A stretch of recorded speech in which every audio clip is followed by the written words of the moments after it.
Master Jet, ang SRI ba mayroon pa sa December? Medyo maaga po pag-usapan ito kasi Agosto pa, pero sasagutin po natin. Ang SRI or Service Recognition Incentive ay sinimulan po ito ni Pangulong Duterte 2022. Tapos 2021.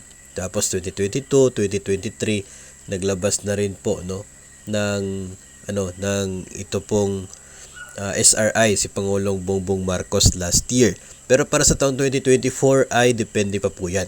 Depende kung maglalabas ng bagong administrative order ang Pangulo para sa SRI ngayong taong 2024. Ang mga nagdaan kasi na administrative order para po sa SRI ay intended para sa isang taon lamang. So yung last year intended for fiscal year 2023. Hindi po included ang susunod na mga taon. So, for the year 2024, dapat maglabas ng panibagong administrative order ang Pangulo para po sa SRI bago tayo makatanggap nito. Hindi na po applicable yung inilabas last year kasi specific yun para sa isang taon. So, abangan po natin if ever po na maglabas ng administrative order ang Pangulo at baka po, kung magkano yung pwede natin matanggap na SRI if ever na meron man po.